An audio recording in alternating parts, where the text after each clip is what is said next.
Island 10 ඇතුළේ විශේෂයෙන් කොළඹ දිස්ත්‍රික්කයේ පළවෙනි 5 දෙනාට වගේ මුල් හරිය ආපු අයට පොඩි තෑග්ගක් දෙනවා. කොළඹ දිස්ත්‍රික්කයේ පළවෙනියා ලංකාවේ පස්වන ස්ථානය ඉෂාන් චන්දූප කොළඹ ආනන්ද විද්‍යාලය. අයියා අපිට ගන්න. රත්නපුර දිස්ත්‍රික්කයේ පළවෙනියා ලංකාවේ 6 බියාන් ජයමින්ද රත්නපුර සීවලි මධ්‍ය මහා විද්‍යාලය. අපිට ගන්න. කොළඹ දිස්ත්‍රික්කයේ 4 ලංකාවේ 15 රමිදු සක්සර කොළඹ ආනන්ද විද්‍යාලය. කොළඹ නාලන්ද විද්‍යාලයේ හොඳම ප්‍රතිඵලය කොළඹ දිස්ත්‍රික්කයේ 7 වෙනියා අයිලන්ඩ් 21 කොළඹ නාලන්ද විද්‍යාලයේ නවිදු දිනේ.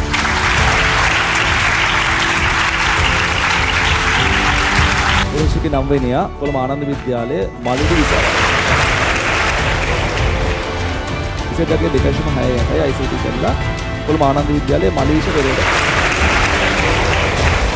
ඉසේදගේ 2.5යි ICT කරපු කොළඹ ආනන්ද විද්‍යාලයේ ඉතුරු ආරෝහණ. ගම්පහ දිස්ත්‍රික්කයේ දෙවනියා සිංහල මාධ්‍යයේ පළවෙනියා වියන්ගොඩ බණ්ඩාරනායක මධ්‍ය මහා විද්‍යාලයේ දෙතුන් හංසක.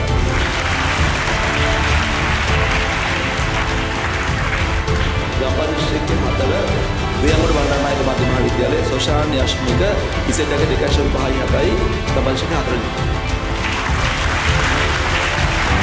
ගම්පහ දිස්ත්‍රික්කයේ 5 කඳානද මැසන්දි විද්‍යාලයේ ප්‍රවීන් මන්දිර.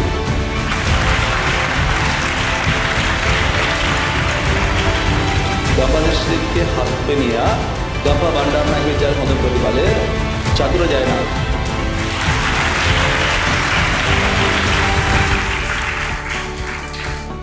ගම්පහ දිස්ත්‍රික්කයේ 8 වෙනියා වියන්ගොඩ බණ්ඩාරනායක මධ්‍ය මහා විද්‍යාලයේ කවිදු චමත්ක.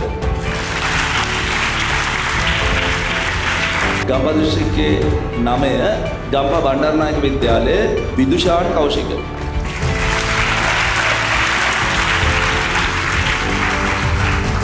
ගම්පහ දිස්ත්‍රික්කයේ 10 ගම්පහ බණ්ඩාරනායක විද්‍යාලයේ සහිරු උදන්ත.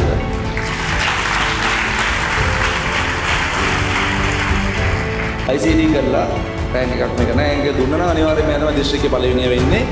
අයිලන්ඩ් 1 2 3 වලට එන ළමෙක්. ඉසෙට් එක 2.7යි ගම්පහ බණ්ඩාරනායක විද්‍යාලයේ සෙනුර දිල්ෂා.